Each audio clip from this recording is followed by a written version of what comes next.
I'd like to talk to you about the role of clergy.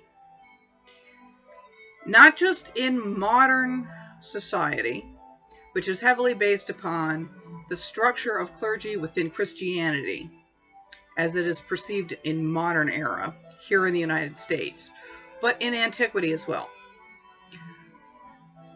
The reason why I'm bringing this up is because I don't think there's a lot of education out there about what clergy did in antiquity.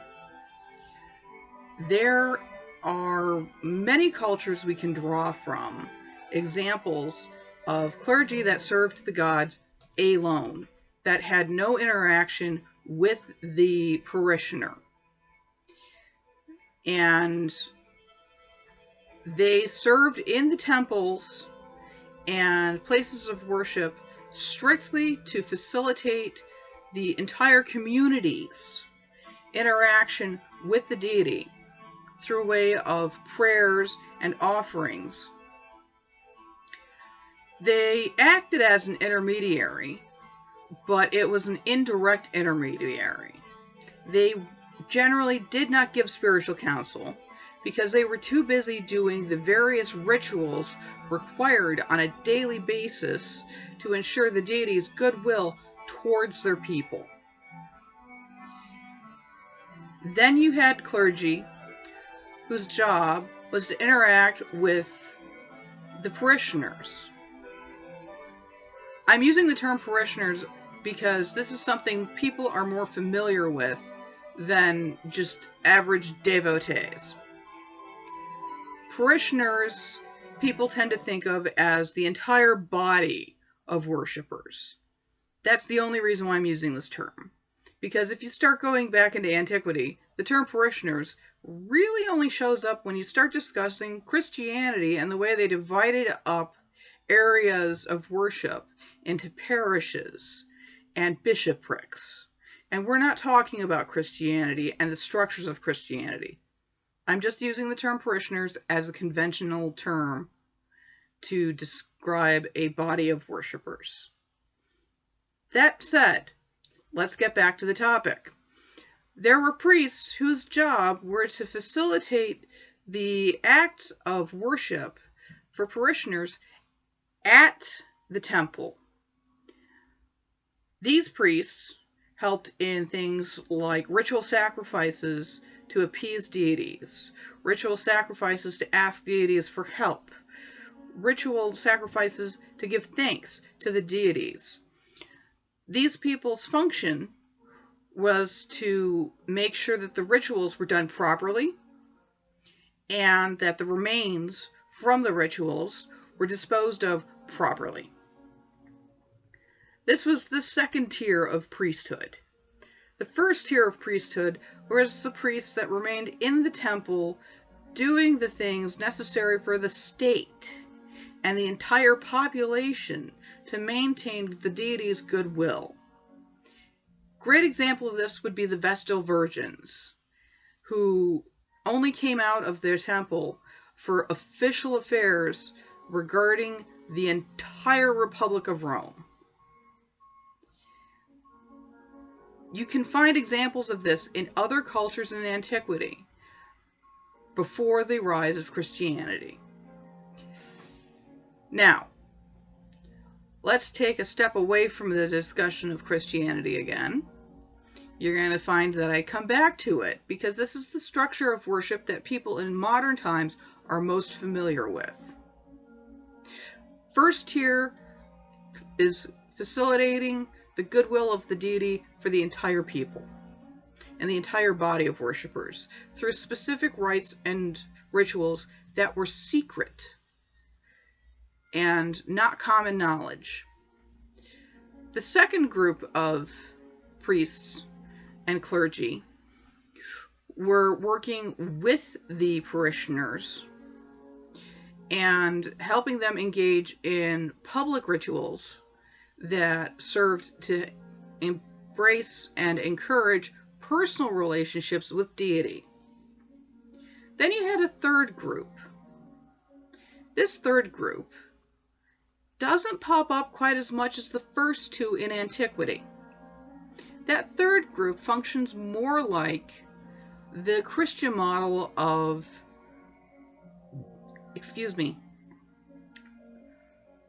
worship, where their job was to provide spiritual guidance and direction and facilitate worship for individuals. Now, in the case of these three classes of priesthood, the highest class of priesthood was the priests who were in the temple serving the deity directly. Then came the ones who facilitated public ritual. Then came the ones who were facilitating private and individual ritual and providing spiritual guidance to individuals. There's a reason why things like casting lots was so common back in antiquity. It wasn't just because people liked to play dice games, which is where they began. Casting lots is a form of divination. Individuals were expected, and quite often did, practice their own divination. And it was a variety of methods that ranged from taking a set of dice and a book or a scroll, depending on the culture, and throwing the dice, taking whatever number came up, finding that passage in the book, and then reading what the wisdom was that in the text, and figuring out how it applied to your situation. That is a form of bibliomancy, and I may have talked about that in the past, but we'll discuss divination on another day. The thing is, these people were not as dependent on the priesthood for direct knowledge of what the deities wanted. They were expected to have a personal relationship with the deities. And this is part of the reason why you can find in things like the graffiti of Pompeii, examples where people have posted on temple walls, "Screw you, Zeus, you screwed me over." And was this considered heresy? It might have been frowned on, but that personal relationship where you'd say to the deity, "Look, I'm going to make a deal with you. I'm going to give you this offering. You do something for me in return," was exceedingly common across all pre-Christian cultures. And in some cultures, the practice of threatening deities on a personal level, saying, "Look, if you don't do what I'm saying I need you to do, I'm going to stop worshiping you," was there. And it happened. And did it get results?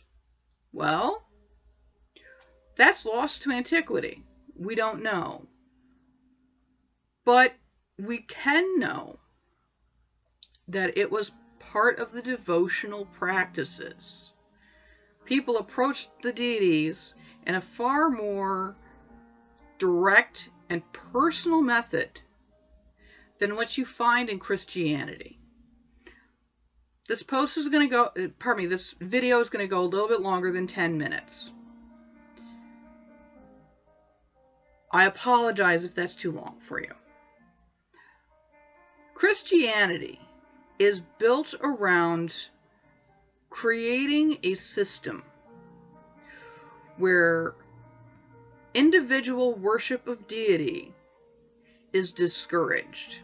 Communal worship of deity, as facilitated by the clergy, is what the primary mode of worship is.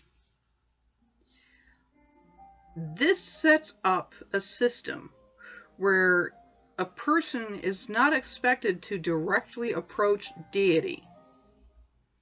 they're expected to go through an intermediary who has been vetted and approved by the hierarchy of the church.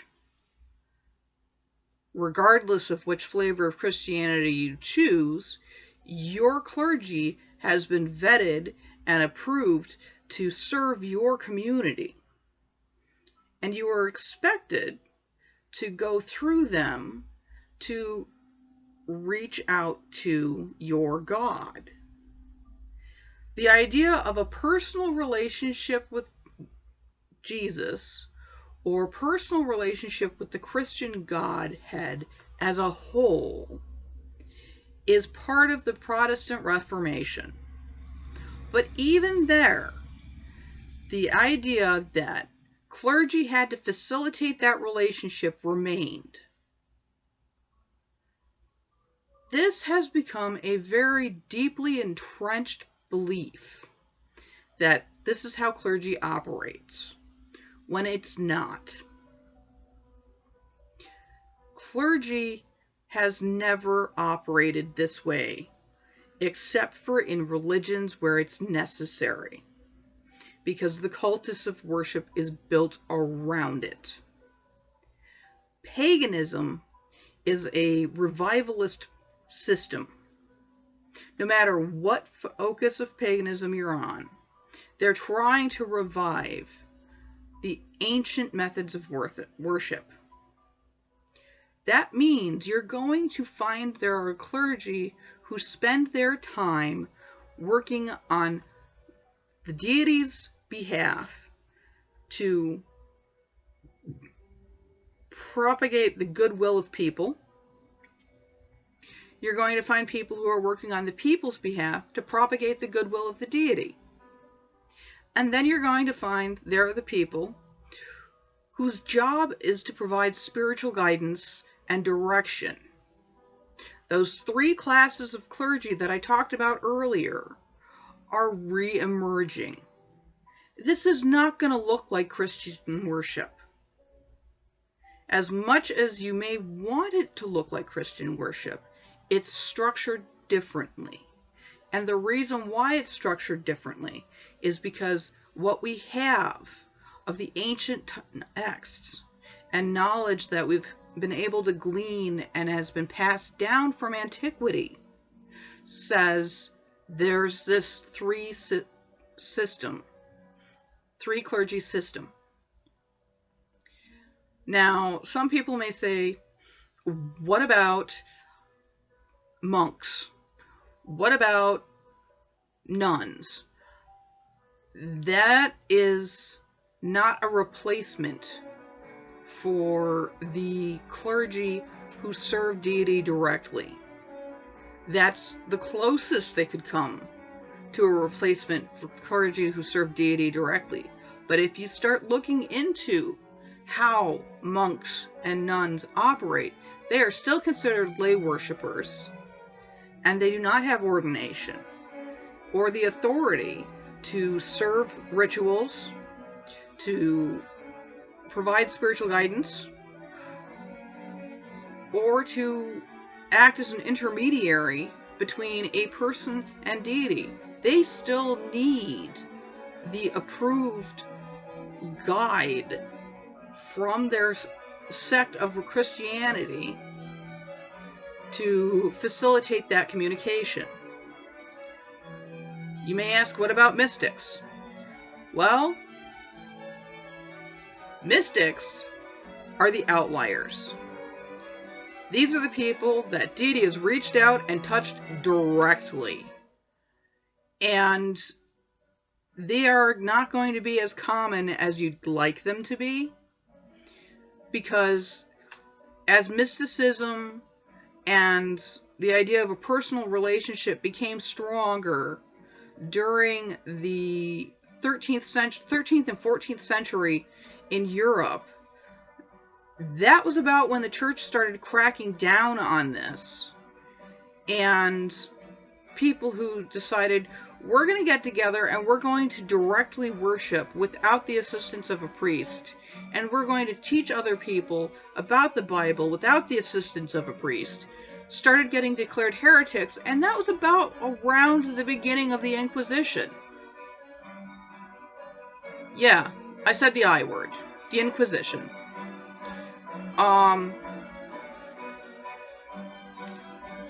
This is not a post about Christianity. However, Christianity is deeply entangled into how modern people view clergy, because a lot of them are coming from Christian backgrounds.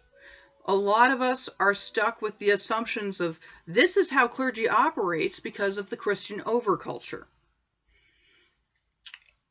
And this colors our perspective of what the job of clergy is. There's a reason why in antiquity there are 3 different orders of clergy. That's because it's ridiculous to expect one person to have enough time in their day to complete all 3 of those tasks, because each of them requires a great deal of time, a great deal of effort, and it takes away from their ability to do other things that's necessary for them. And especially in modern society, where many of us, including the Christian clergy, are out there working second jobs, raising families, and in some cases working a third or fourth job, you don't have the time to spend constantly at work on spiritual stuff. So the development of 3 different classes of clergy, as unofficial as it is actually a good thing and necessary. It's also a natural progression. There are people who are going to take exception to what I've described. There are people who are going to say, well, I'm clergy and I have time to do all of it. And you know what? If you are clergy and you have time to do all of it, I salute you, because you are very fortunate. The rest of us who are clergy and trying to do at least as much of it as we can't hit all those points. I, for example, am one of those clergy who spend their time on rituals and personal devotions to their deities for the goodwill of the entire people. I spend some of my time in contemplation and work to interpret and understand sacred texts, which is a process. And I spend my time giving spiritual counseling. These 3 things are part of the work of clergy. The work of clergy is nuanced, it's complex, and it is more than just, yay deity, let's all worship and think happy thoughts, and if you are having a struggle, you can come to me and I will give you spiritual direction based off of whatever holy book or whatever holy texts. It's more than that. And it's been hidden from the Christian community because the structure of Christianity forces an individual parishioner to go from their own home and their own private worship to be assisted by clergy to have a direct relationship with deity. Modern Christianity is changing. There is more of a movement towards building that personal relationship with deity, which I think is a good and healthy thing.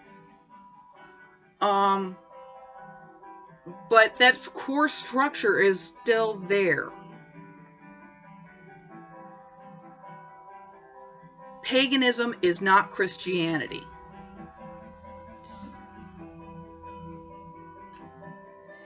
Pardon me. I got distracted by traffic outside. The worship systems that we are developing collectively as non-Christians is not going to look like Christianity. If your argument is that we don't look like we're Christians and we need to act more like Christians, then paganism is probably not the path for you, whichever flavor of paganism you're on. And I hate to break it to you, but Filianism is technically considered a pagan path. It looks a little bit more like Christianity because it's structured a little more like Christianity, but it is technically a pagan path. So you're going to have to consider the fact that there is going to be a need for these three classes of clergy. And the writings of the Madrian community explicitly lines out this need. But we assume one person can do it all. They can't. Thank you for your time. Thank you for listening to this much longer than usual post. And if you have thoughts, please share them in the comments. Blessed be.